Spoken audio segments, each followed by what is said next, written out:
So, last time, you guys had this drawn-out slugfest with your, not long-standing enemy, but, former prison roommate, uh, and Bupido took quite a number out on you guys, along with his skeletal companions. And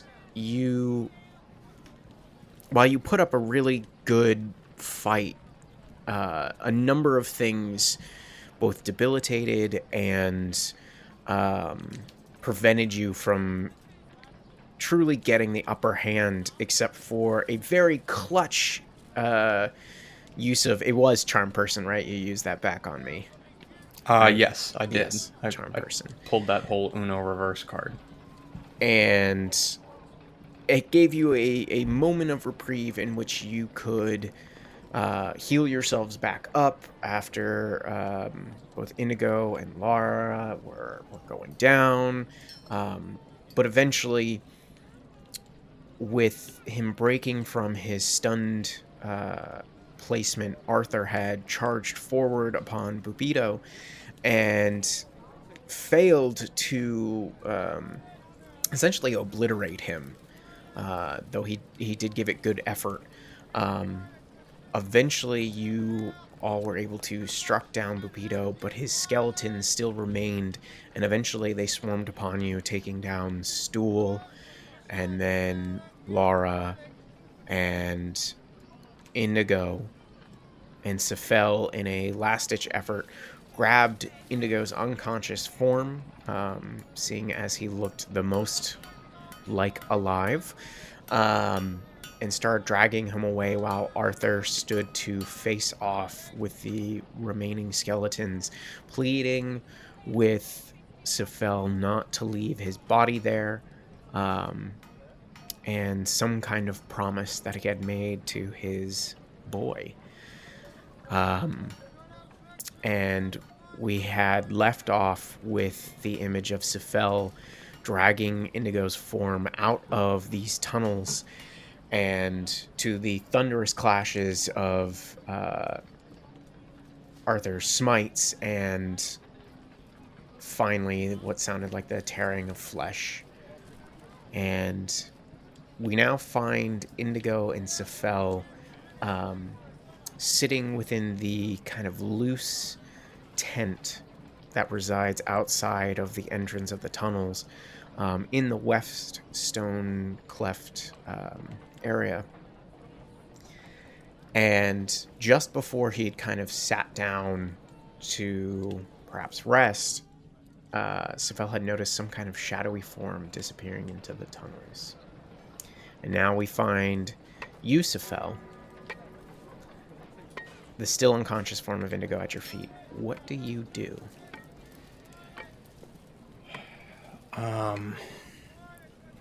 So he doesn't have any ability to heal. But he knows, I think from last time, that Indigo is not currently in the process of dying. Mm-hmm. So really all he can do is hide out and recuperate. I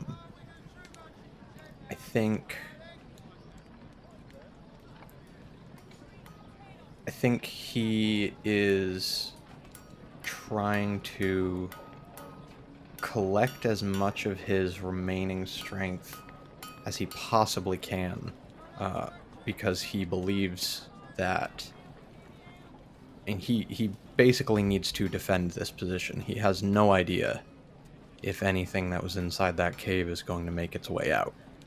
So I think he is sort of posted up at the front with his, even sitting, he is supporting himself with his staff at his side, trying not to collapse from the exhaustion of the Battleland dragging Indigo's body all this way. is... So he saw the shadowy form enter. Yes. Watching the cave entrance, does it appear that anything else is moving, or does it sound like anything maybe on its way out, or has everything sort of calmed?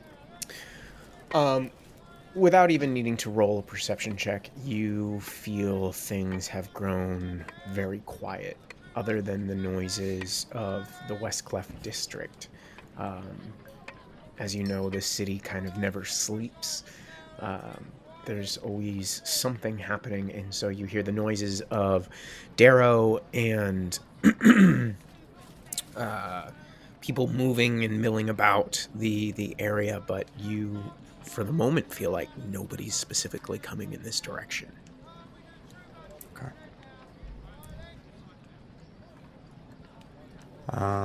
So within the first hour or so of waiting, if nothing is happening, I'm going to use my arcane recovery. Okay. Which Sure, go ahead.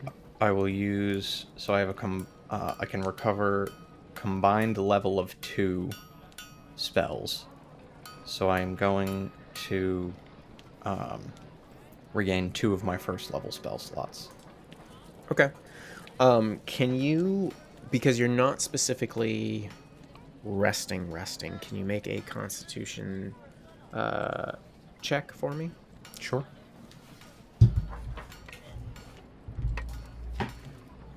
Just a straight con roll? Just or a straight save? con roll. Okay. You're fighting the effects of exhaustion right now. Gotcha.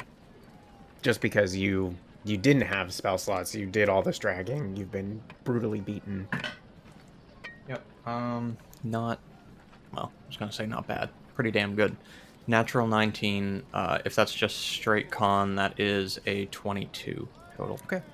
You managed to stave off some exhaustion, but considering, like, I don't know about you guys, but whenever I picture spell slots, just because it's like weird to be like, I've got spell slots, I always imagine it as like it's always a mental drain, and almost maybe a physical drain to be able to cast spells. And so when you are out of slots, it's like your body and your mind are like, I cannot handle what it takes to summon forth that energy and like condense it and concentrate it out into a spell.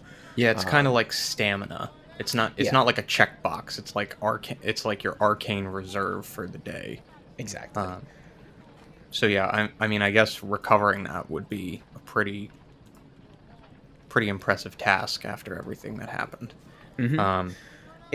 Does it take you an hour to do that? Yes, it does stipulate that it has to be during a short rest, which would be an hour of just sitting well there. Then go ahead and do everything else that you can mark off for a short rest, because it doesn't sound like you're going to settle in for any kind of long rest or trance. Yeah. Unless you tell me otherwise. I have no idea what your plan is here. He doesn't have one. It's such a... Yeah.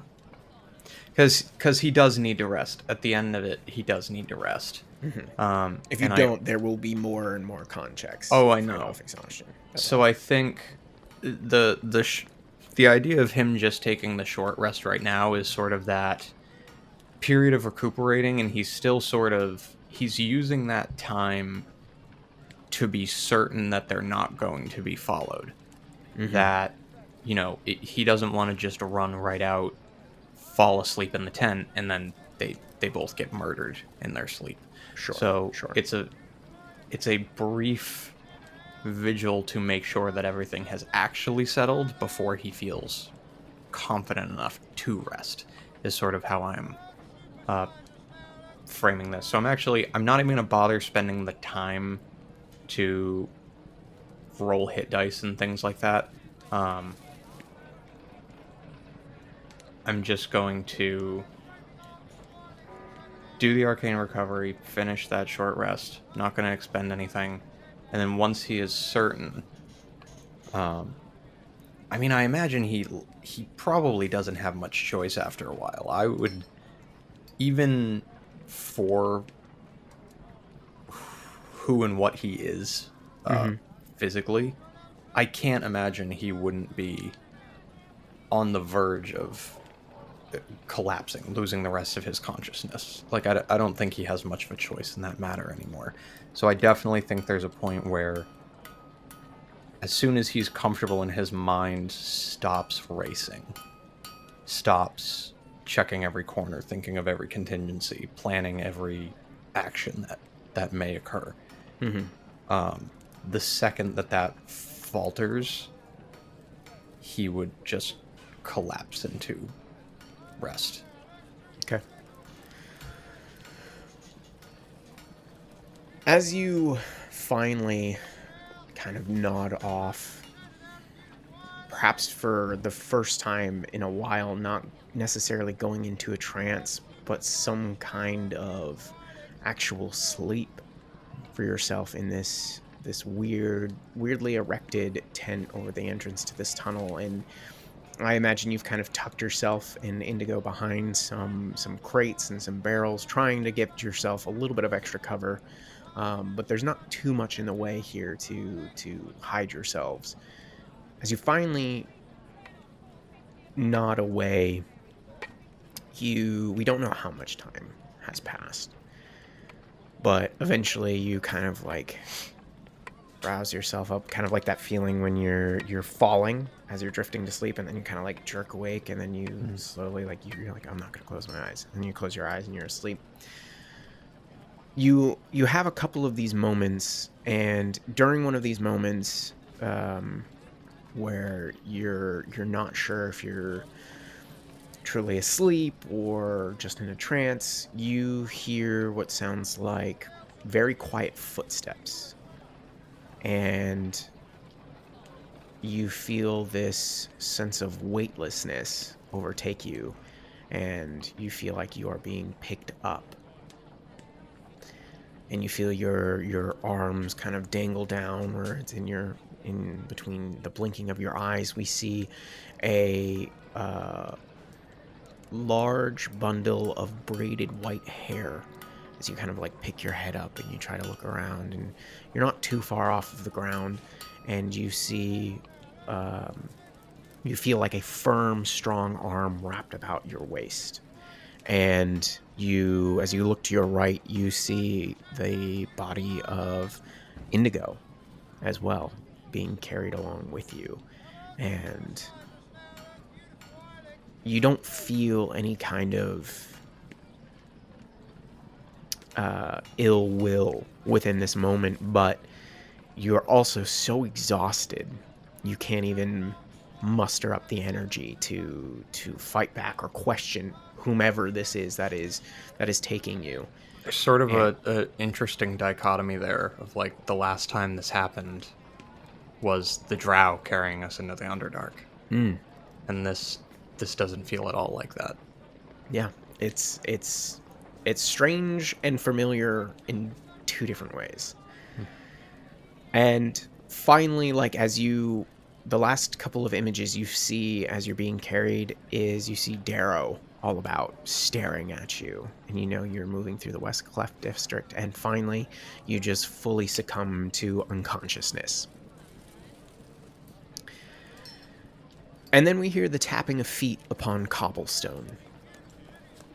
A soft humming fills the air to a tune we don't recognize, but to Sefel, it brings with it an odd sense of comfort.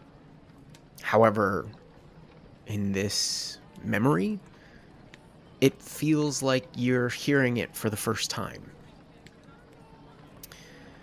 Finally, our eyes pull away from the stones below our feet as the viewer looks up to a larger, bulkier figure. Hand clasping onto this larger and slender-fingered hand, the view continues up their arm to gaze upon this person, who appears to be a man with a large brimmed black hat with a large crooked peak. And beneath this hat we see a pale-faced figure with a large hooked nose, broad lips, and sunken cheeks. They wear a large, softly billowing tunic of lavender color that grows darker towards the cuffs and waist, and it bears a large branching pattern that wraps up the arms, and where each line intersects, we see it's adorned with star-like shapes. While at first glance, this figure might appear grandiose, with a little bit of a closer inspection, we see that this once lovely tunic is now torn at various spots, and his black trousers, likewise, in poor repair. His bare feet silently tread on the stones. And lastly, we see laid over one shoulder a large metal staff, his other arm lazily wrapped about it to keep it balanced as they walk. And towards the far end of this staff appears a cast figure of angelic nature, with numerous wings outstretched in flight, and all about them wrap large rings forming a kind of sphere about this figure. And within each ring we see it bears an odd circular shape at some random point along its length. And this large figure underneath its hat turns towards our view, eyes us in a small smirk as they see us looking upon the staff. One day, Master Sefel, perhaps you too will bear one. Though I do not wish it upon you, it's a hard road. It looks like he's about to say more, but stops himself for a moment before continuing. This will all appear strange to you, but give it time and you shall see true wonders, things I imagine you haven't even thought of being possible. He chuckles to himself. I have heard that you have had quite the imagination, though. And it might not be so hard to believe for you after all. Ah, here we are. This man stops and points forward with his kind of easygoing look, and our view moves forward to see a vast, black, starry expanse. And with this cobbled path seemingly floating out into nothingness, until we see, starting to form amongst the darkness and speckled sky, an enormous, gleaming castle come into view. A tall clock tower stands at its largest peak. Large buildings branch off and surround its base, along with hundreds of smaller buildings that surround it and descend farther, but all appear aloft within this night sky. And we hear this humming once again, this oddly comforting tune to Sefel, and with a tug of the hand, they continue on. Until you awake. You now find yourself sitting, or laying, I should say, in a horribly uncomfortable bed. And as you gaze about you, you see that you are back in one of the rooms of the Bullet's lair. You see Indigo calmly resting on a bed across from yours. Your belongings have been laid out beside the bed, both of you, and there is nobody else in your room, but you see that the door is shut.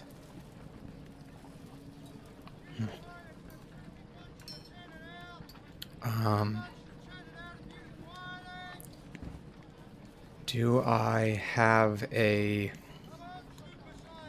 wouldn't have any sense of how much time has passed. It doesn't feel like...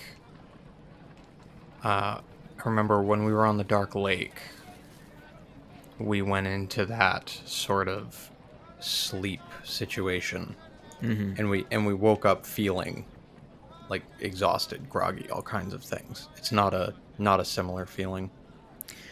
It is and it isn't. You're not sure exactly how much time has passed. You definitely feel like it has been quite a while, which has to be an even odder experience for you because you don't normally require so much rest. Right.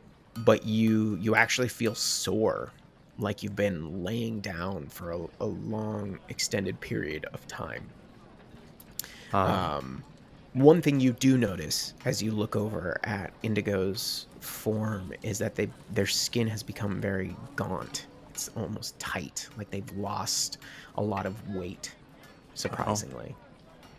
Not like horribly sickly, but their cheeks are a little bit thinner. Sure. Their muscles are a little bit more defined in their arms.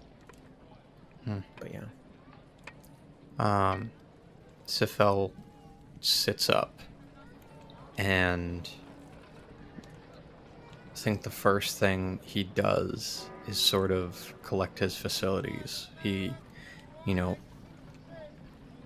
feels the soreness on his body, sort of stretches his limbs, tries to get good motion in them again, and as he is sort of tracking across himself, he notices that he had removed the pillowcase inside the cave. And he is in all of his glory, tentacles and all. And that sort of sticks with him for a moment. But then he remembers, he just sort of keeps having flashes of looking back at Laura and Arthur being swarmed by skeletal figures. And the echoing, just clattering sound of bone and rock and metal.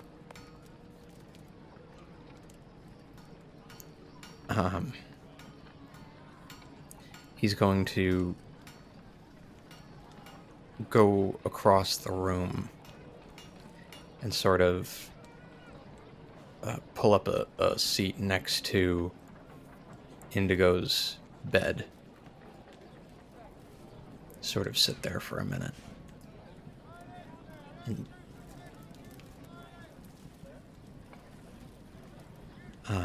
And he's going to, after waiting a short while, he's going to reach out and try to rouse Indigo. Indigo, you have been locked in a type of repeating nightmare. You see flashes of Bupido appearing from invisibility, stabbing at your friends, attacking you. You see skeletons over and over. You see your friends falling all about you. You've borne witness to the death of Lara and Stool over and over again in your mind. And you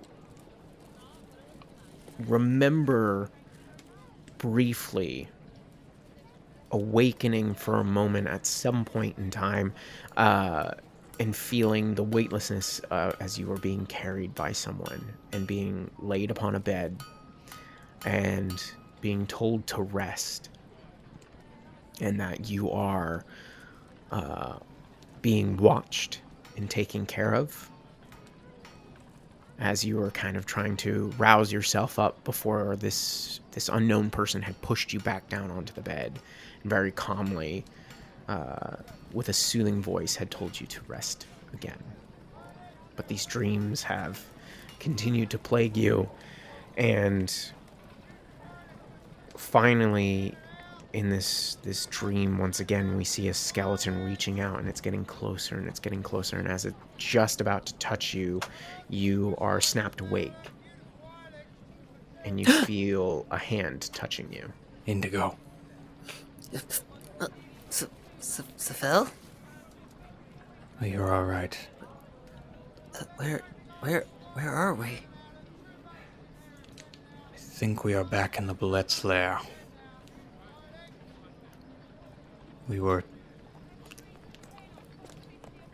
Someone took us here.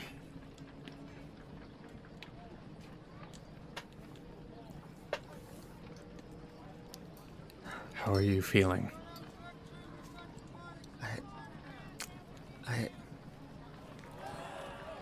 I couldn't.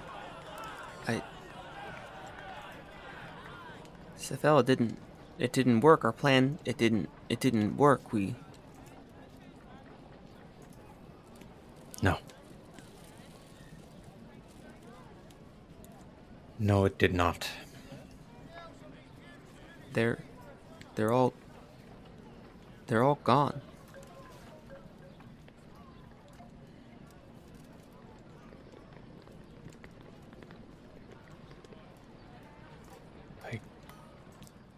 I couldn't take them all. I had to make a choice.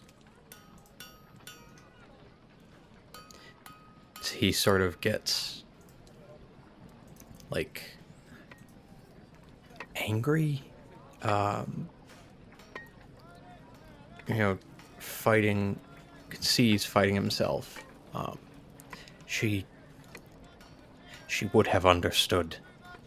Laura, she would have made the same choice I did. I think.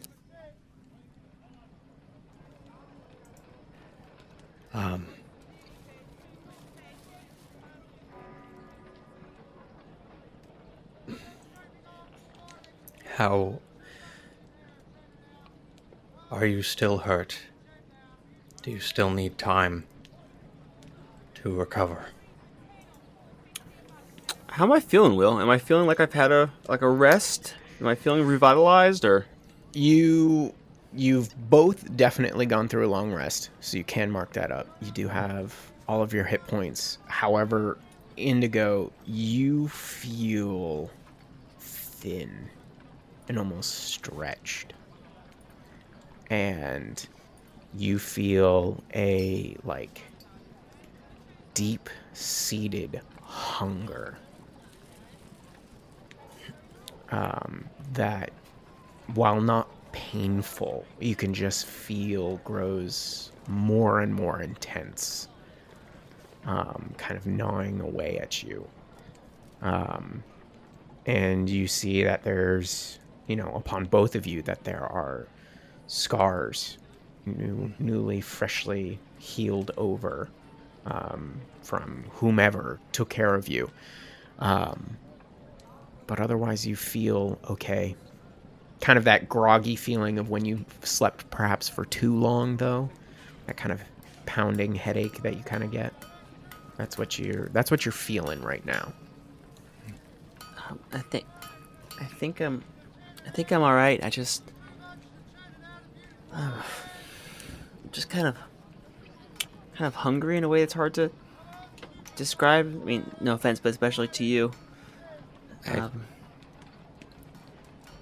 Well, you did have the means before to sustain yourself, no? Oh, wait, I think I actually have been carrying the rations in the bag of holding. I think we made that decision, that I would take those things. So he'll remember that, and get Indigo some food. Is it like hardtack and like that kind of ration? There's a lot of fungi and bits of dried fish that you had caught while out on the Dark Lake. But as you're looking at these rations that you've pulled out, none of the vegetation appears appealing to you in any way. In fact, it almost feels repulsive, like it's nauseating. There's the word I want. However, the fish, like, when you lay eyes upon it, you can feel the saliva building in your mouth. Yeah, and perhaps like a little too hastily, Indigo kind of like snatches the fish out of Sefel's hand and starts just like gnawing directly into it.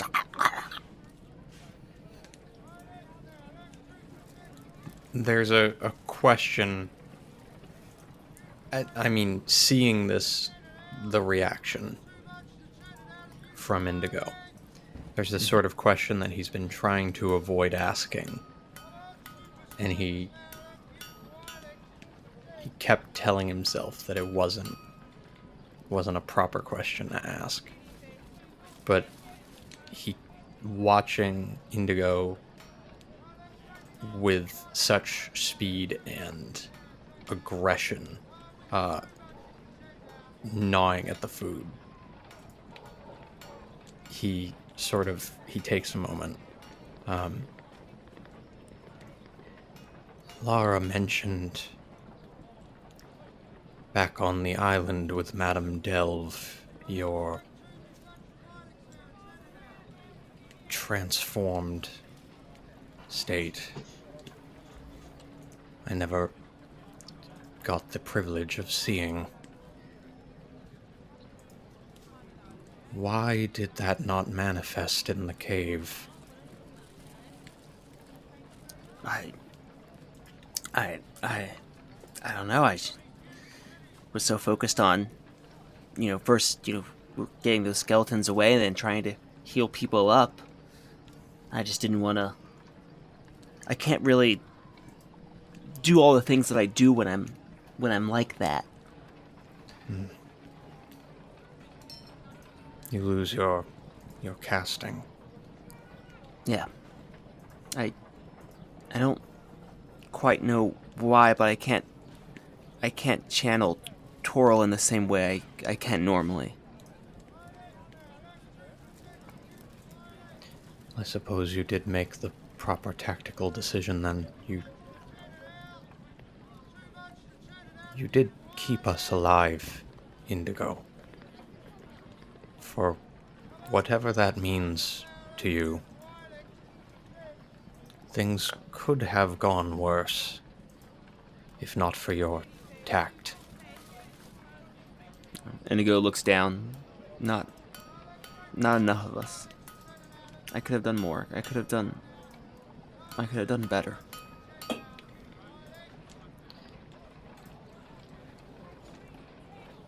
We have to go. We can't leave them there. We can't leave them there in that place. No, Arthur mentioned something as I fled, a family promise. He would have wanted his body recovered, and Lara, of course, we cannot leave behind. And she does, as uncouth as it may be to mention, she does have some possessions that may be useful to us. Or whatever aid we enlist. Which brings us to that point. It would be incredibly unwise for us to go back alone.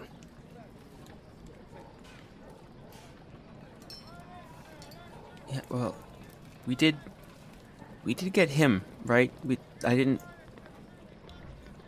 dream that part off. We did get Bupido. Yes. This Bupido is gone, but the skeletons didn't go away. There was something. I assume it was the altar, but I couldn't get close enough or spend enough time to be sure.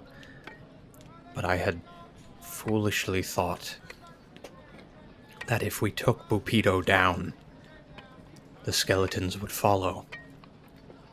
But they were autonomous in some way. They weren't tethered to him, even though we watched him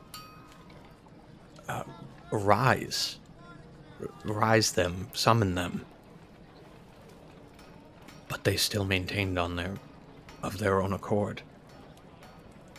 There's a lot of evil in that room. It will take time to cleanse it.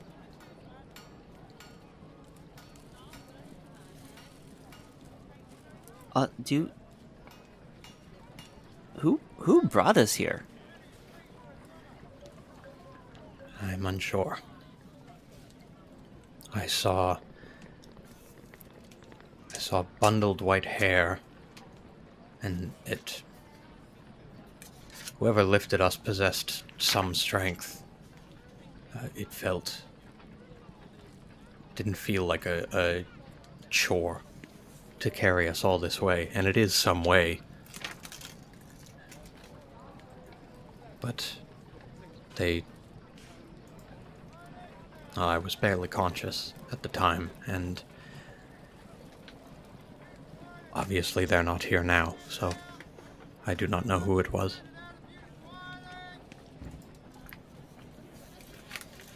What? I'm sure the innkeeper knows. I mean, they don't let people stay here for free, I guess, but... To that point, I removed the pillowcase over my head. Oh no, the Magicianer. Yes, I dropped that persona in the cave. So, my body that was carried from the Westcleff to here was undisguised. For whatever that means for us. Well, I guess it means we don't have to explain a whole lot of stuff. But... Or we need to explain a lot of stuff to a lot of people. Well, we can always make a new hood. And this pillowcase is right here.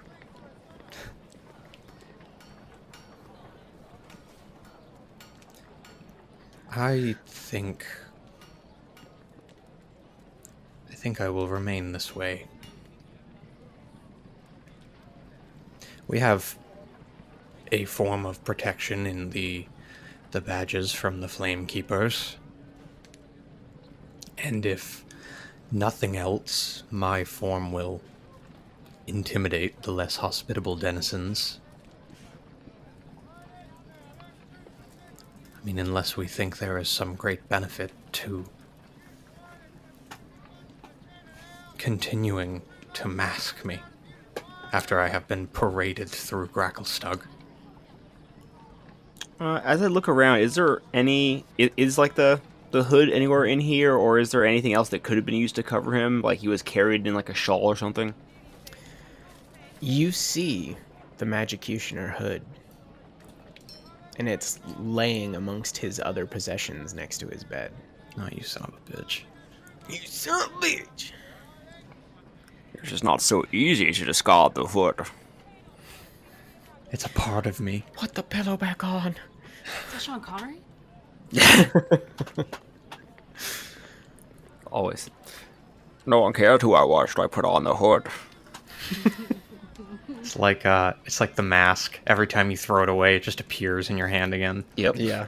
I cannot escape the Magicianer. Shit, that's a good idea. It's who I am. I mean, there are minor curses that's basically that. You cannot get rid of it. As you guys are both kind of discussing this, there's finally a knock upon the door, followed by a voice calling out to you. Are you both decent in there? I grab the pillowcase and put it on Svel's head. I will resist a little bit and then give in to my fate. Okay. Yeah. Is it all right if I come in? Sure. I don't know who you are, but yes. And we see the doorknob turn, and it creaks open, and a gray dwarf figure steps in. They have long white hair. They have a semi-scarred, thin face with a eye patch over the right eye. They are wearing a mismatched brigandine chainmail armor, plate armor set, very similar to anybody who's played the Witcher games. It looks very similar to like the Ursine armor. So it's kind of long. It comes down to about their knees. They have these tall boots that have kind of like this studded toe upon the ends. And they are carrying a large tray covered with meats, cheeses, and breads, and a couple of mugs.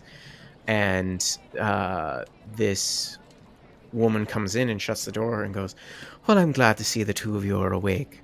Oh, you don't need to put the sack over your head. It's all right, I already know what you are. In fact, I found that, presumed it must have been yours considering the large mess that I had found it in, and threw that on you before I came back here. Oh, the name's Sue, by the way."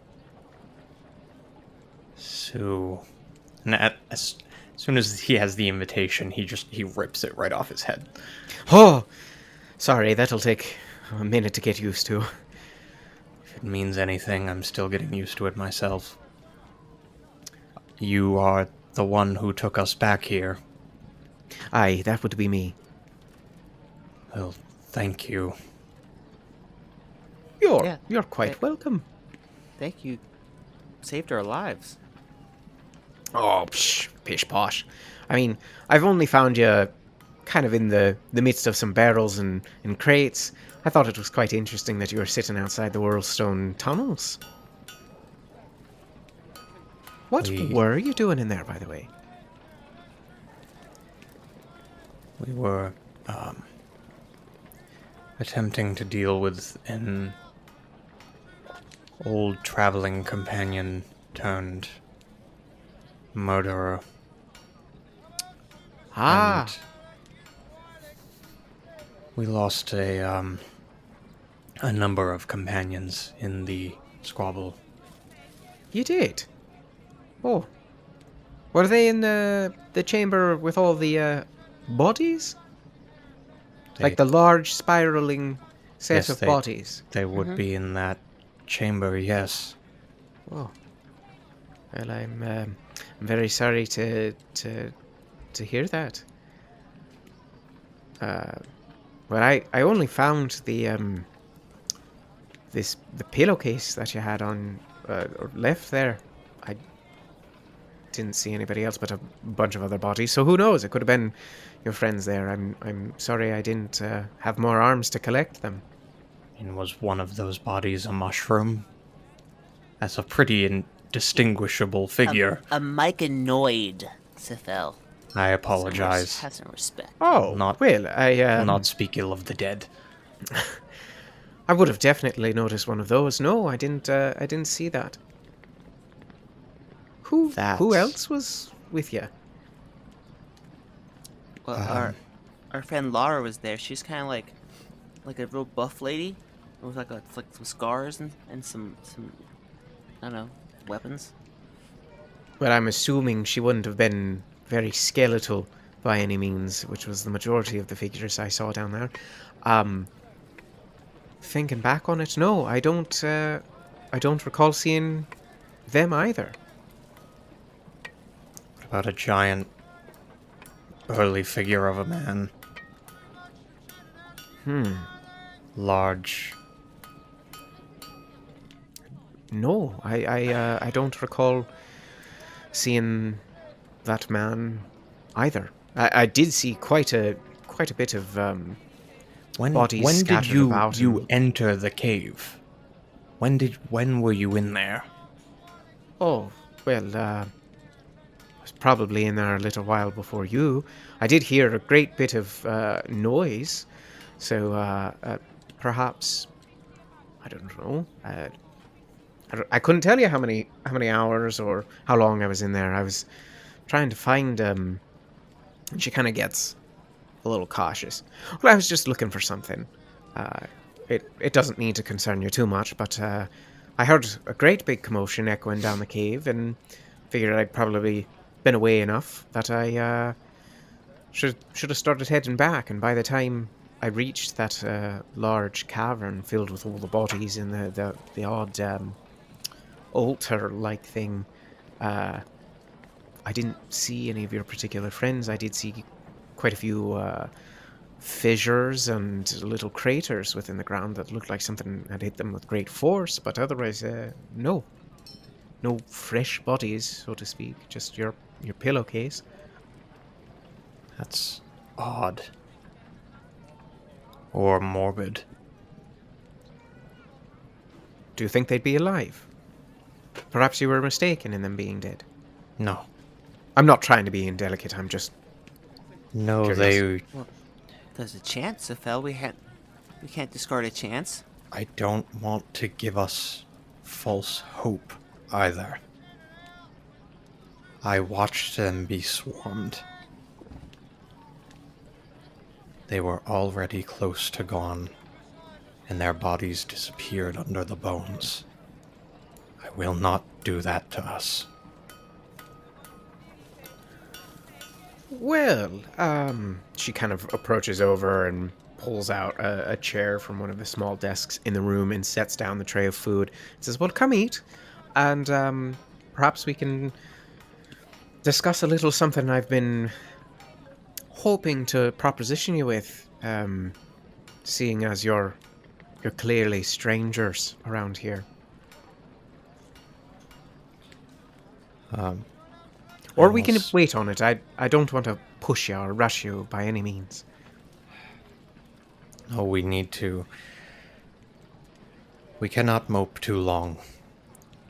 We need to decide our next steps and we need to act. We still have a goal. We are still being possibly watched. We do not have the luxury of being idle longer than we already have. Speaking of, how long ago did you find us? Oh, that would have been about 6 shifts ago.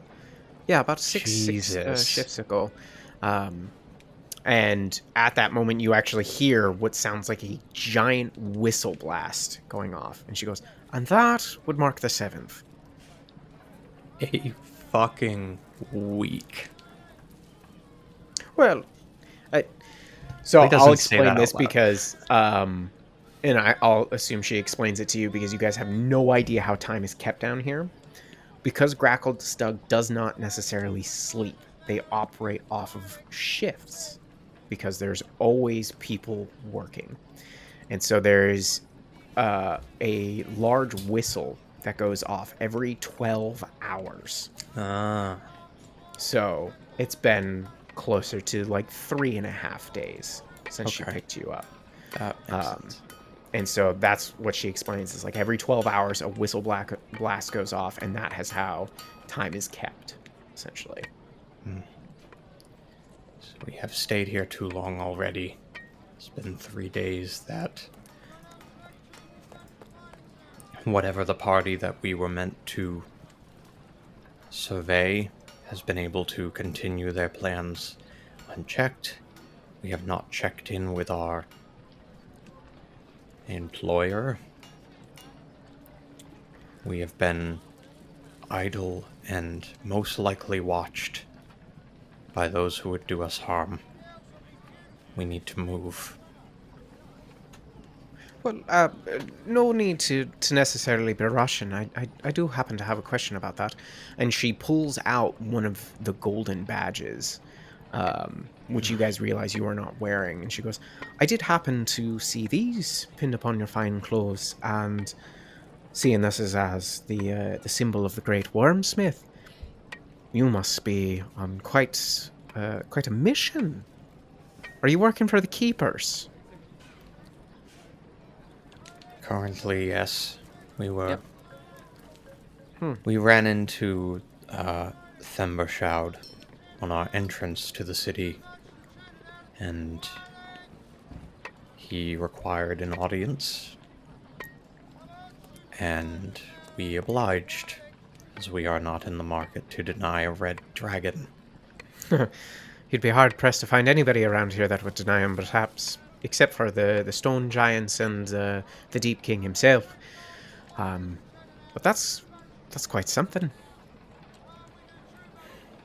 So, what were you doing, if I might ask, in the Whirlstone's tunnels?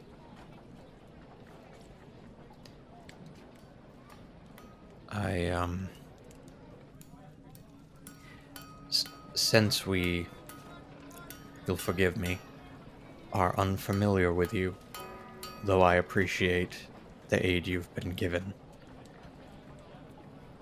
I believe information must be earned. I only withhold because there are those here who have already expressed a want to harry or harm us. And I have no reason to believe you are not of their mind as of now. That is a very fair point, and I would just have to say that I don't think you should find any reason to worry yourselves about what I'm necessarily doing or what I might do to you.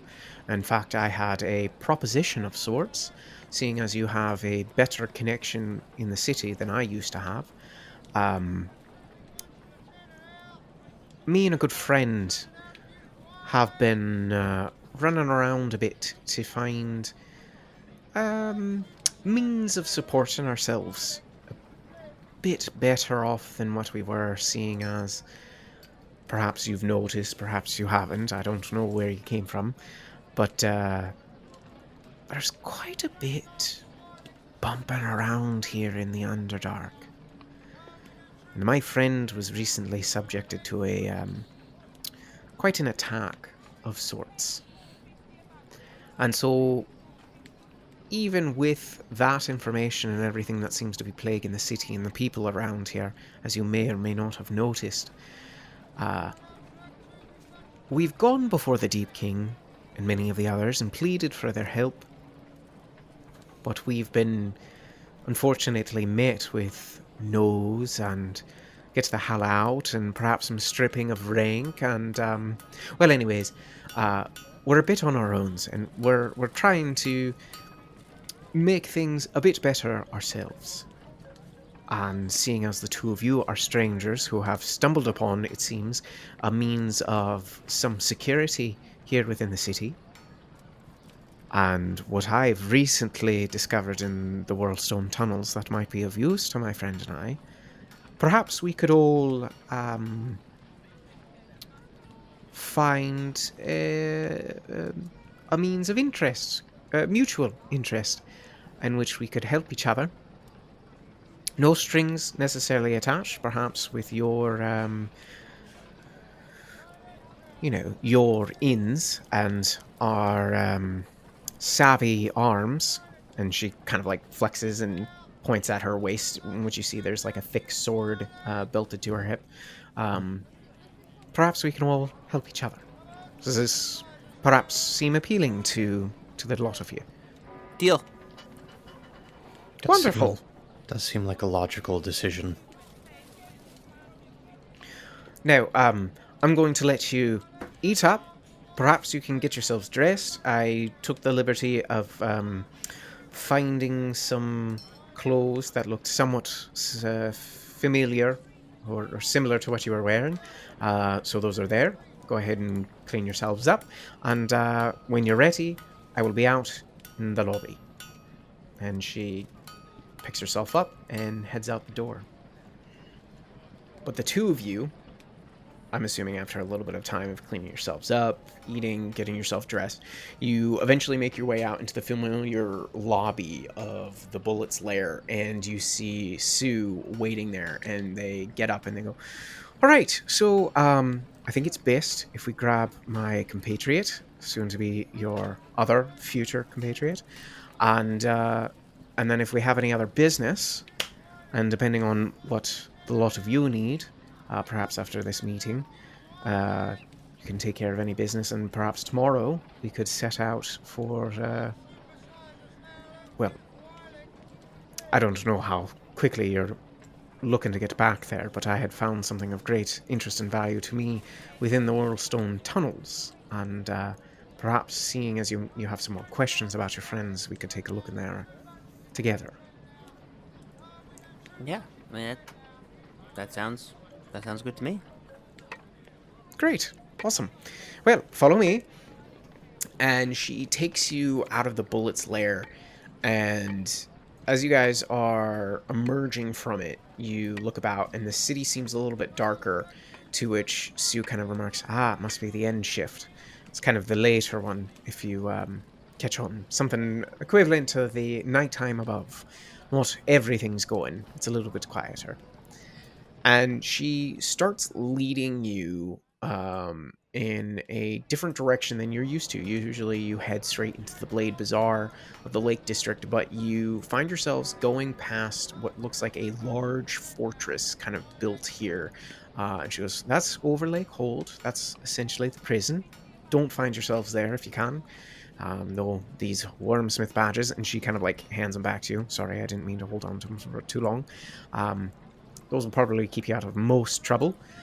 And eventually she leads you to this kind of small peninsula here on the map to the northeast. And she points over, jerks her thumb over to the corner, and she's like, that's the Dark Lake Brewery.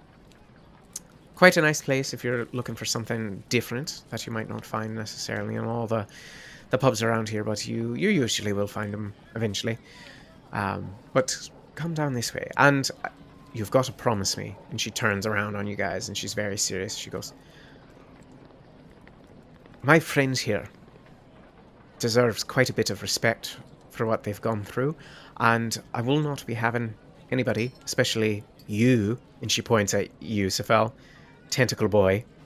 Sorry, I shouldn't have said that. That was rude. I don't have very good manners. I won't have anybody looking at her strangely. Not that she needs me. She'll probably kick your ass. But I feel like you're assuming a lot about me from not a lot of time known with me. Yeah, that's mind flayers. What are you going to do? And she turns around. She continues to walk towards the water's edge. And eventually you guys descend down until you're kind of on this pebbly little beach there. And she goes, she picks up what looks like a half-dried torch off the ground.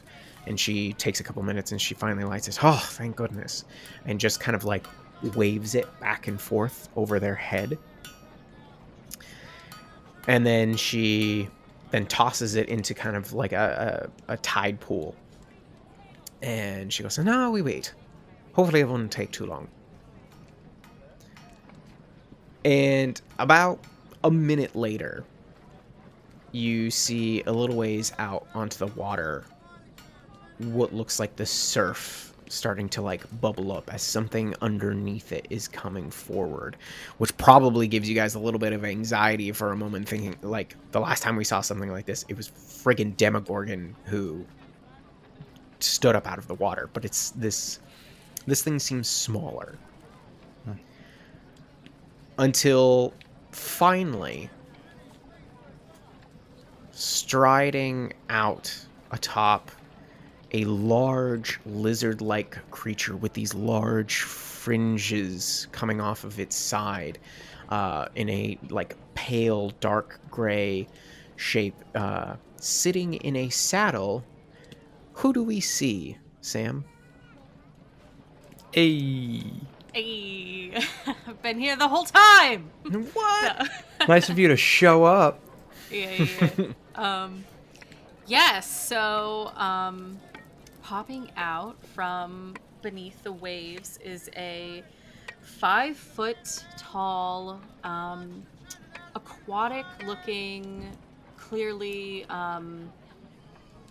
amphibious individual. For those who are knowledgeable about D&D, they're Triton. It would be the race. Nice. And she has fins on her, on all, basically the limbs that you can see that aren't covered by plate armor made of black pearl. If you can see her feet, which are fins, and her head, which is well described, with these like fringe. It's not hair. Oh no, that's your giant lizard that you're riding. That wasn't Oh you. shit. Yeah, Oh, I'm you're on top of sorry. a giant lizard. Like I think they're pronounced quaddle. They're like that weird cave lizard I'm sorry. that you said guys lizard. see. You'll have to look it up. I'll put the name in the chat. But anyways, continue. Yes. So yes. Female figure. Instead of hair, it's like thin fins of sorts. Andrew's the nautical expert here on what those would be called, but they're not tentacles. They're just like many flowing fins down the head. But there's one larger fin, which is like a mohawk stretching from the back of her skull down and narrowing down to the center of her back. Interesting. And she carries a large triton. Her face is more of like not a triton, a trident. And her face is that like, it has human-ish features, but it looks more like a creature that you would find deep within the ocean. More, perhaps monstrous. And she rises out on this giant lizard, and her eyes are black, fully black, as she stares out onto the sand, and she sees the three of you standing, and she will call out, "Sue, you have called. I see you've brought people here." Ah, Scylla, yes. No, these are the two that I found outside the Whirlstone tunnels that I was telling you about. Come on down and say hello to them. That I will. And she's going to like direct the lizard like toward the beach, and then kind of slowly dismount and approach. Okay. Very unrushed. Taking their time. Mm-hmm. And then she will say nothing and stand and wait. Hi. Yes. Please, make yourselves known. Hi, I'm Indigo. Indigo. You have the crimson skin and broad exterior of a warrior. Well, you're gonna make me blush. And I am Sefel. You are a very interesting individual. She kind of cocks her head at you. Sefel. Not familiar with such a name. You have the physique of an intellect, although my people keep their elders sheltered indoors due to their frail nature and rapidly failing mental state. Your intellect, coupled with your age, indicates that Indigo is the leader of this duo, yes? Oh, you're very good. That's how perceptive and insightful. Yes, it is 100% lovely correct. to meet you both. I will let that one slide. Do you Slide? say that under your breath, or do you say that like No, to I her? said that under my breath. You are an astute perceiver of traits. However, I will assure you, my physique and my mental capacities are not something to worry about. I do not have do not contain all of the frailties of your average elder. Yes. Sue, remind me, it is the Flayer of Minds. They are the ones that eat the brains, aren't they? Yes, that, you have that correct. However, I have not seen, our friend here do any such thing, and I would hope that, that won't necessarily be happening anytime soon to us, at the very least. So long as, we're all taking care of each other. Yes, of course. Yeah, Sue says we're all on the same team now. I do trust Sue. Indigo, you seem very capable. Well, again, very perceptive. Sefel, I look forward to getting to know you. I don't know if I believe you. Oh, don't worry about that, Sifel. I'm sure you and I are going to be great friends. Go ahead.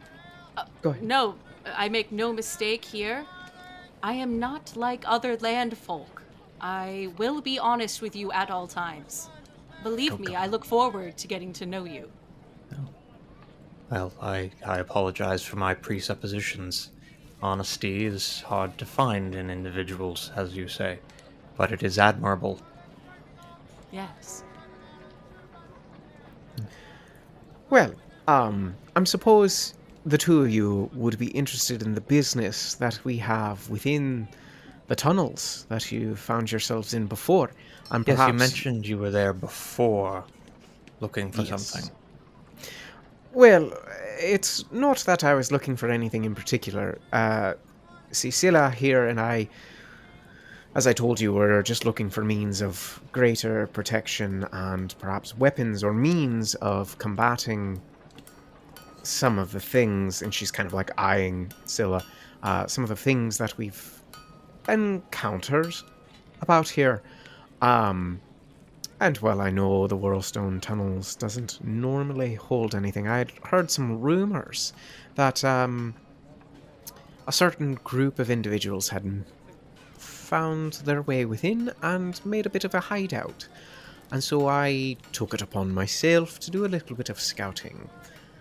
And she once again looks at your new Triton companion and kind of looks back, and they were kind of hushed. I found something quite incredible that, if handled with great care, could be quite a force to be reckoned with, and one that would more than likely, from a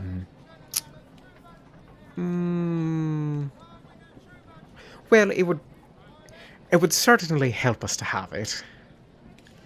Say These- no more.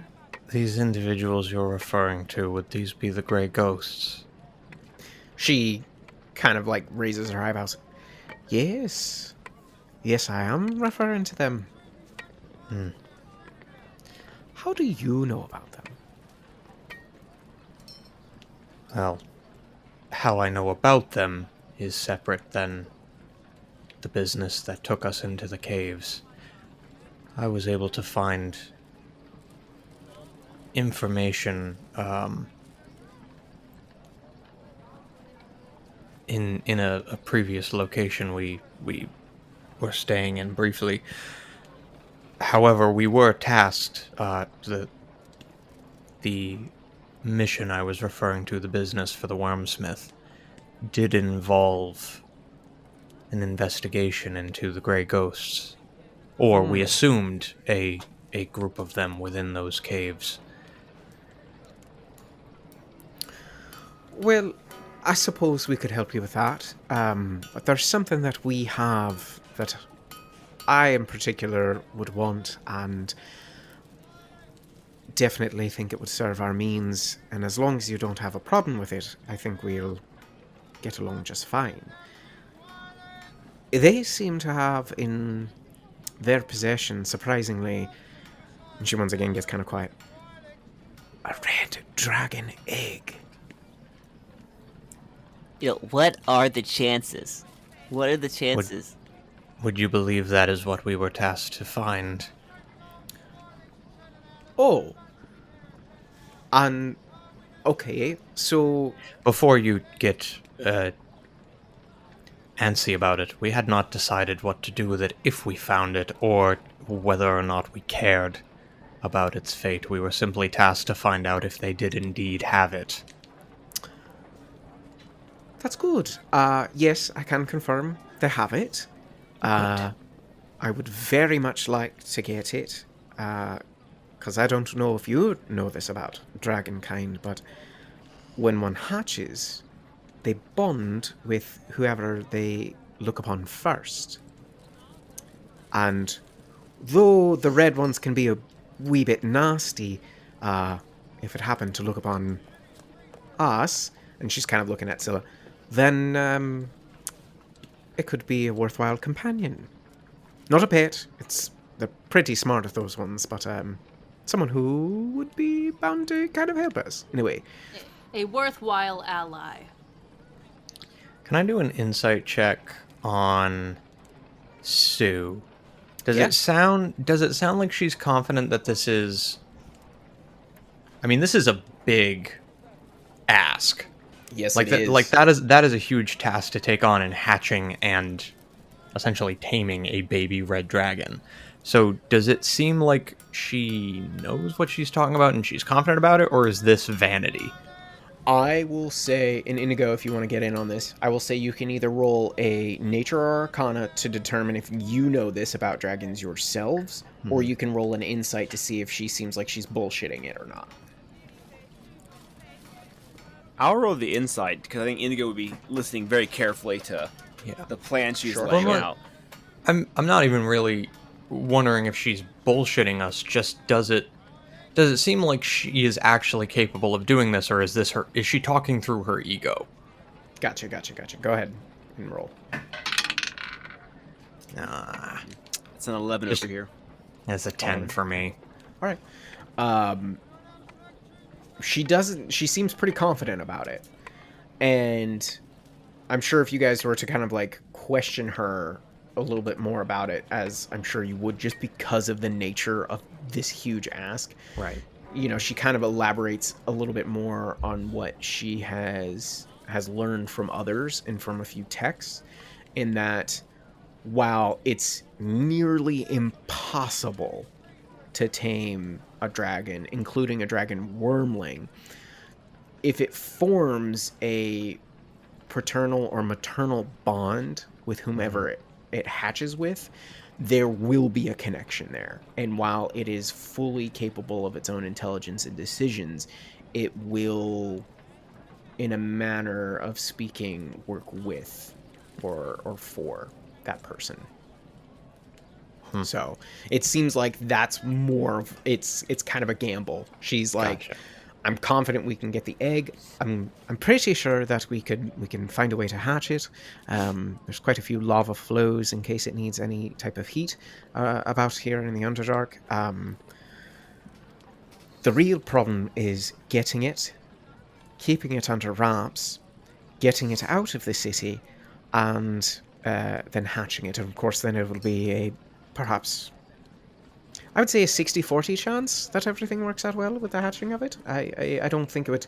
I mean, if the four of us are there, then I'm sure we could kill. 60-40 is technically beneficial odds. So Yes, not- no, I never thought it would be necessarily 100%. We're all going to die, you know. But I think there stands very good chances that this could work out well. Now, So, does this sound interesting? well, I will most likely have questions along the way, but it seems that we are all, well, we all need assistance down here. That is a matter of survival, and as long as we are forthcoming, I think this is a manageable alliance. Great, good. How do you feel about that, Scylla?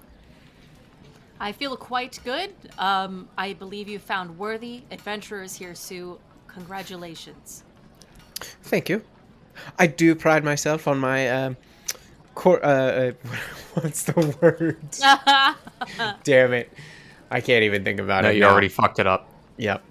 Keep going, keep going. She does have a charisma of 9, so she probably was looking for the word, and then there's like a long pause, and she's like, "Yeah, I forgot it." And then there's another moment. Oh, networking. I'm very good at that. That you are. But perhaps do either of you need any rest or any supplies or anything that you need to get before we take such a delve back into the Whirlstone tunnels? Scylla, I'll have to fill you in later, or perhaps these other two can fill you in with what happened to them down there. It's quite the tale. I mean, we do need to resupply, and there are a couple items that we were waiting on that I believe we slept through our timeline. Indigo, I don't know if this is insulting to suggest, are finding other means of rejuvenation. Do you think that is a necessary option? I couldn't help but notice that you were previously hindered by being our only source of stability and health. Oh no, it would be, if we can buy some health potions, that would be fantastic. I will say I'm a little low on funds.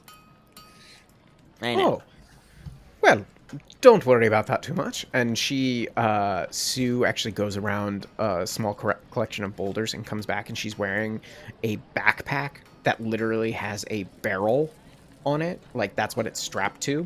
And you see she kind of like turns around, and she's able to, underneath like the first metal band, she actually rotates it, and it kind of like, you hear a until an opening comes out, and she holds out her hands, and a potion actually pops out into it. And she goes, I dabble a little bit, as she's like tossing it up and down, and she throws it to you, Indigo.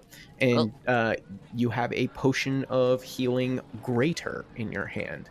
And she goes, I find myself dabbling with all the little mixtures down here for both medicinal and enhancing tendencies. I Yes. feel like you kind of buried the lead in your introduction. That is incredibly valuable knowledge to open with.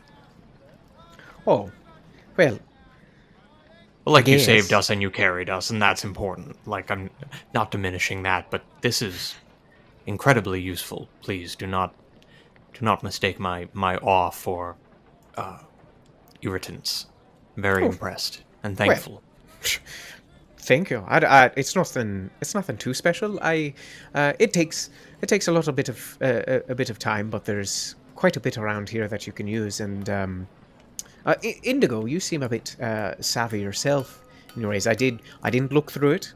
I just happened to notice when your book fell out of your pouch when I was cleaning you up a little bit, that there seemed to be some natural drawings. Perhaps I can show you some things so you might be able to make some yourself. Oh, yeah, that would be great. Wonderful. You're a curator of nature, Indigo. Oh, yes, I am. That is astounding. Oh, Scylla, I bet you could tell him quite a bit of what you've seen down in the Dark Lake. That I could, and I would love to do so. Great. This day keeps getting better and better. Amazing. Well, shall we go about our business? And she like, she looks at her wrist. There's no watch. She's like, how about we meet by the Bullet's Lair by the next chime? The next whistle. That works for me quite well. Sure. I think that is amenable. Great. And if we happen to meet each other sooner, even better. And she just kind of starts hiking off. See you later. Oh, all right. See you soon, Sue. A puzzle of potions. Bye, Scylla, Queen of the Deep. Oh, wow, are you the Queen of the Deep? She calls me that. Would not say it is my formal title. I was going to say, is that a preferred name, or is that a endearing moniker? Scylla will do fine. Cephal the Old. Cephal will do fine. Lovely. Cephal, the pillowcased man. No, he actually... I prefer Magiccutioner. I'm the Magiccutioner. Oh, wow. Okay. Well, what do you guys want to do? Welcome back, Sam. Yeah. Can Let's, I draw a picture of your amphibious mount? You would like to draw my D'Artagnan, Yeah. Nice. please. And she'll bring you over. It Quill turns hits its page wide with head incredible towards speed. you, and it's just like...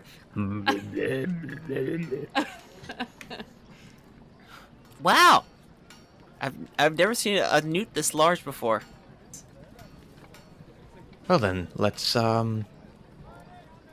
collect our things and meet Sue at the next whistle then. Okay. So you guys, I'm assuming you dismiss D'Artagnan, and you guys make your way towards the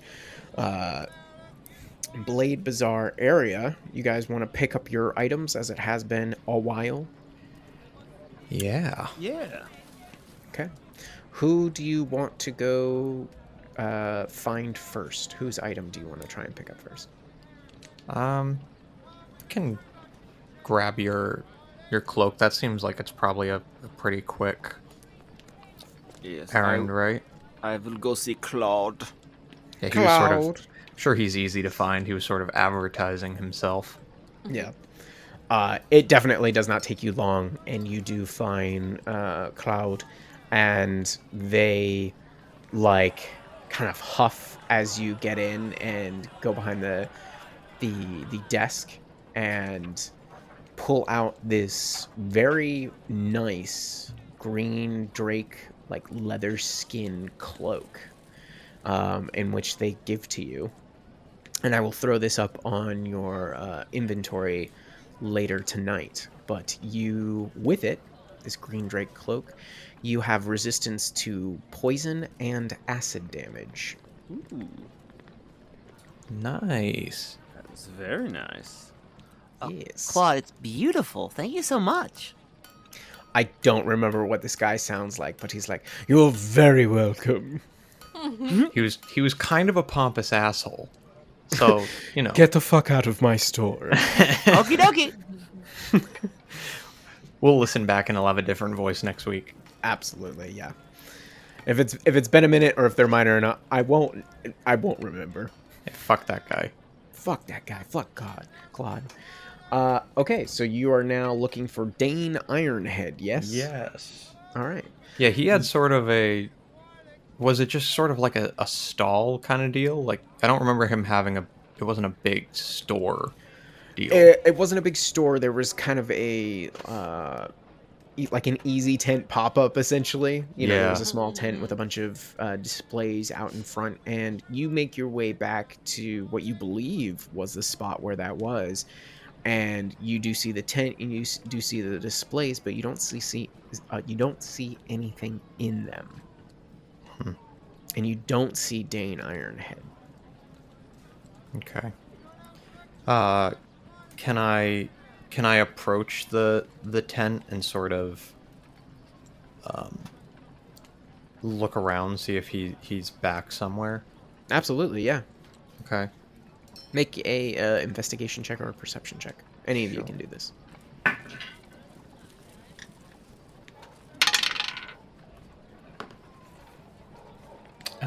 14 investigation.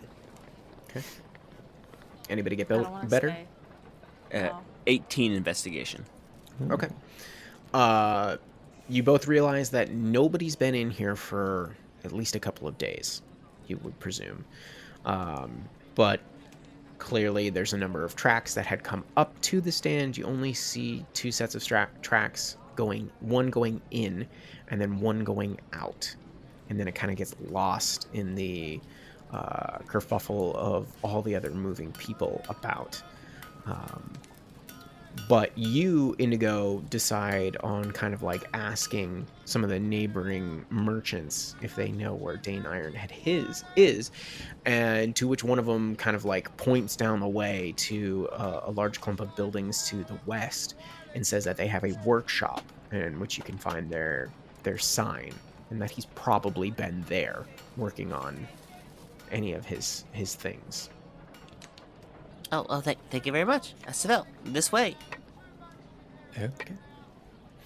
And you guys make your way to the west part of the Dark Lake District, eventually coming upon a number of buildings looking a little bit more residential, but you see there's quite a few signs for independent businesses, merchants, traders, all sorts of things. And finally you come across a sign that says Ironhead upon it, and it shows like a crossed sword and hammer, and you see that there's like a heavy metal door there What do you guys do? I'll just walk up and rap on the door. Okay. There's no answer. Even after a minute or so, there's no answer to the door. Indigo, is it... I know it's generally rude to open without invitation, but I assume it's a storefront. We could just enter, yes? Yeah. I mean, he said he'd have his thing done a few days ago, really. So maybe he's concerned about you not showing back up. Yes, you purchased something from this merchant, didn't you? It was more of a scientific trade, but he is expecting me for the exchange. Yes, a verbal agreement. Yes. Yes. Then I say we enter. And she'll push the door open. It's locked. Perhaps they are out. Yeah, so you don't think you guys just skipped town on you, did you? I'm unsure. No, that would be a terrible waste of your abilities. Who? Well, Indigo has the capability to, perhaps recently obtained. I've only seen it a small amount of times, but he can track particular items that he may have seen or been familiar with. But as I understand, it is a fairly taxing endeavor, and I don't know if this is worth that, though I'm concerned with carrying on too much further without at least seeing what this Ironhead had to offer. As I look around this door, are there any other openings? Any around the threshold or anything? You see nothing directly necessarily nearby. You do see that there is what looks like a small opening for a mailbox sunk into the wall near the door. And as you're kind of looking about, you do see that there's a balcony with what looks like a kind of patio door that seems to be cracked open in the second floor of this building. Okay, so there is a they left the balcony door open there. I don't know if that would be, frowned upon. Sneaking in If there. there was a verbal agreement, I would say we are perhaps all right to enter the building. I like the logic.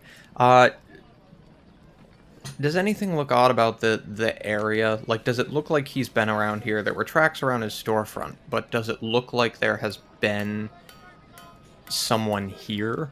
Or, any activity around here recently? I would say this would be a survival check. Okay. Or investigation. I'll give you guys either one of those to determine what's going on here. Choose investigation again. I'll choose survival this time. Okay. Ooh. That's a nat 20. Damn. All right. Well, fuck my 21 then. Yeah, mine's a dirty 20 for a 23. Nice. Andrew? A feeble 18 in this group of Still giants. all great rolls. All of you can tell that it doesn't appear like anybody's been through the main door in a couple of days. Scylla, though, you notice that it looks like with the way that the mailbox has been left slightly ajar, and it looks like quite a bit has been slotted through there relatively recently. Looks like something has scratched their way in and out. And you kind of open up the mailbox door, and you can see that on the other side is what looks like another lid opening, and it is also slightly cracked inside.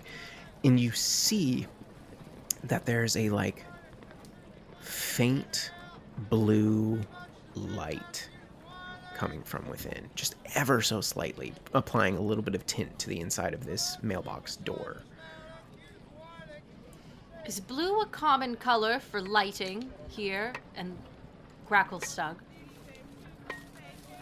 Sefel sparks with recognition, or presumed recognition.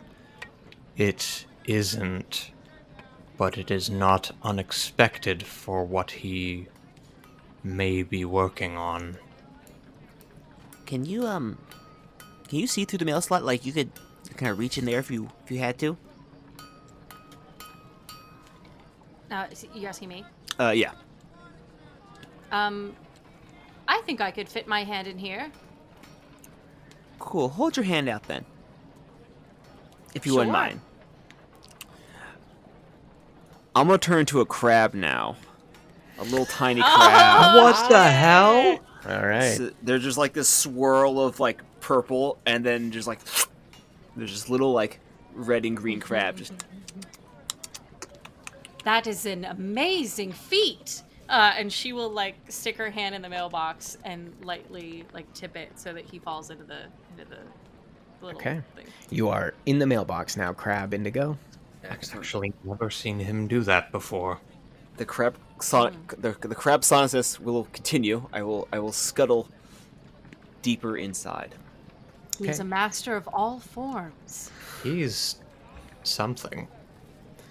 You make your way to the other side of this mailbox, in which you come across the other door, and you are able to push it down, and you see a large room. It's quite open. You see that there are counters and tables all filled with papers and beakers and materials. You see weapons lying about, swords, daggers, hammers, all sorts of different things about. And you see with your little crab eyes that there is a staircase, a spiral staircase in the like northeast corner that goes upwards to a second floor. And you can tell that there's like this bright blue light that seems to be coming down and reflecting off of most of the materials down here. And that must have been what was kind of peeking through the mailbox. But things are quiet, except make a perception check. Let's see if you hear anything. 16. You hear was like a moaning, like a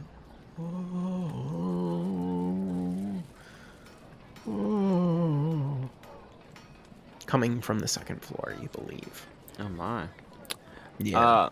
With my little crabby eyes here, can I see? Can I see how to unlock? Would I be able to unlock the door? Perhaps not as a crab, but just. You see that there is a key slotted into the door, and if you were to somehow like jump and catch it, maybe with your crab-like momentum, you might be able to twist it and maybe unlock the door. Yo, I gotta try that. Okay. Make an athletics check to jump towards this key. So this is gonna blow you guys' mind. Crabs are not very athletic. You According to the monster manual. shut up. I do not believe you. Honestly, that's pretty good. That's a 14. Wow. Okay. You launch yourself, and in slow motion, we just see it claws grabbing towards it, and you manage to grab it. And with your momentum, the two of you outside hear the door unlock.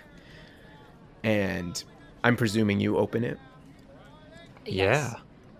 You enter in, and you see the same sight that I had described to Indigo. And as you look about and you look back towards the door, you see the little crab-like Indigo still clinging to the key.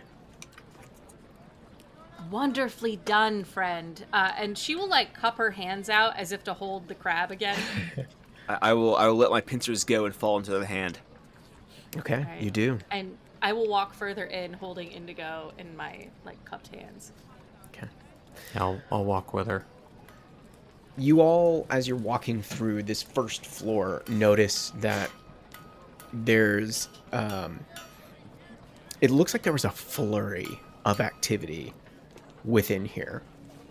You see that there are flecks of this blue gem, very small amounts that seem to be scattered off of one kind of central workbench, and you see diagrams for like a couple different fantastical looking weapons,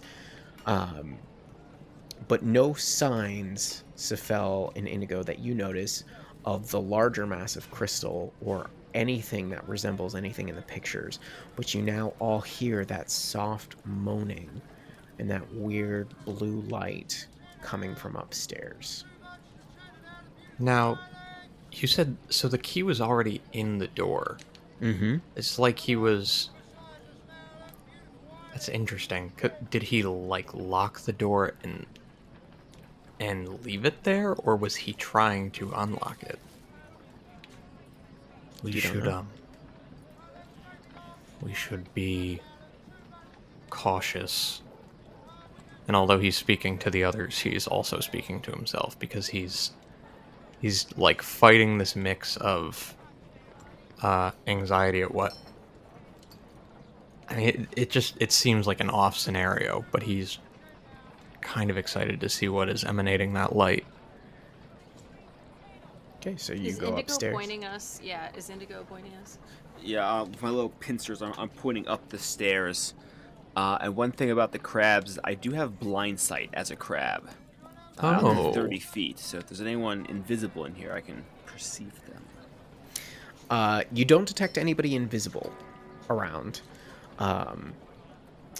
Not down here, but you do detect that there is someone upstairs.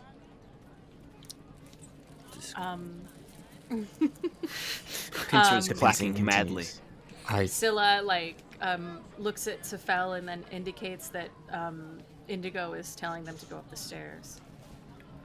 Yes, proceed with caution. I don't know your abilities, so I don't want to volunteer you to lead. Are you comfortable with such, or would you like me to go first? I'm sorry, I thought we were picking something up from a tradesman. Are we getting into battle? I don't think we are getting into battle, but I am unsure. This situation feels uncomfortable, and I do not know the nature of the moaning. Perhaps you should hold Indigo. Very well. I will cup Indigo, and because I do need the use of my hands, I will, like, put him up on my shoulder. As I do, Arachnos scurries out of the collar on the other side and perches on the shoulder, and he's giving you just stank skeletal eyes. You're in my The spot. angel and the devil. Scylla will pull out her trident from off her back and lead the way up the stairs. Okay. You make your way up the spiral staircase, and as you all emerge on the second floor, you see that it's a little bit more like a loft. And everything is dark here, except towards the far back wall, you see both a sloped ceiling and space absolutely covered in diagrams, both seemingly covered with weapons, but then slowly becoming more odd, weird symbols and runes and sketches of various orb-like things. And beneath all of this, upon a large, long desk, you see this glowing blue light is coming from a blue crystalline sphere. And part of it, however, it's not a true sphere, as it seems like pieces are almost missing from it. And from what isn't covered in spherical, looks like almost like spikes are coming from out in a certain particular pattern.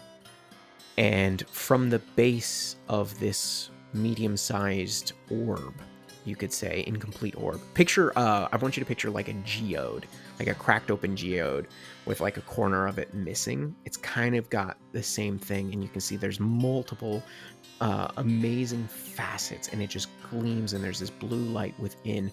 And at the base of this, you see kind of going up one of these larger spikes that comes from within this orb.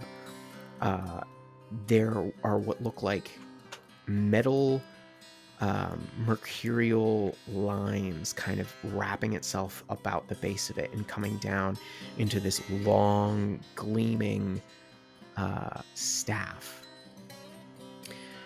And you hear this moan again, and you see kind of laying against the wall, propped up, is Dane Ironhead.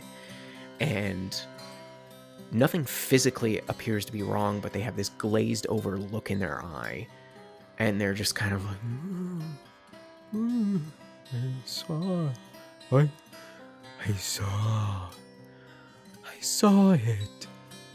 And he's just looking at the staff. I will approach him. And Is this your man? yes. And as I approach, I sort of get down to his level. Mr. Ironhead, what have you... Are you all right? I saw it. I saw it.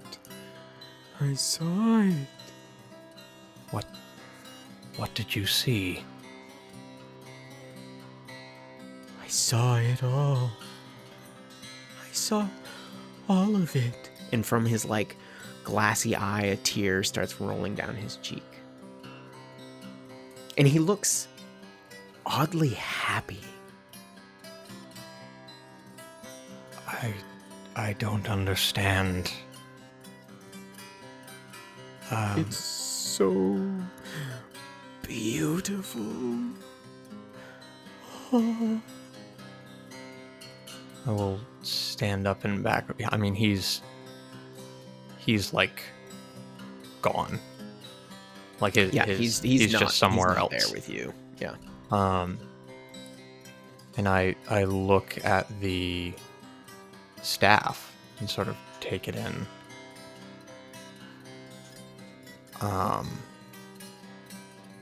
This I had expected, or he spoke as if it were to be a weapon. I had mentioned a staff, and he seemed like he wasn't sure of his capability to make one. It must have changed. He created you this weapon? Scylla's like approaching it. Yes, we found the crystal used in it was found a little while ago on its own as a large chunk of unworked, just raw material. He said that he could make something out of it, but was unclear about what that may be. This seems to be the labor of his efforts. This haft, as you like hold it in your hand, is oddly soft, and if you've ever seen like mercury in its liquid form, like that same kind of sheen and almost movement to it as it comes into your grasp. The shaft itself, how tall is Safel? Safel is... What, 6 feet? He's about like 5'9", 5'10", but with his hunch, he falls at about 5'7" or 8. Gotcha. So in total length, it's probably 6 feet tall, including the crystal on top. And as you like pick it up and you hold it to your side, you see what this like round kind of spherical part of it slowly start to split off into 3 smaller pieces, and they break off into smaller pieces. And within, as they come off, you see that there is like a multi-pointed star. And that is, and from like the bottom spike of it, that is what the shaft has attached itself to, this mercurial like liquid or metal. And the pieces that have broken off are now orbiting in a small way around the central star. And the light gets very intense. And as it does, your vision goes blank. And then you find yourself just like flying through a galaxy. And that's where we'll end it tonight.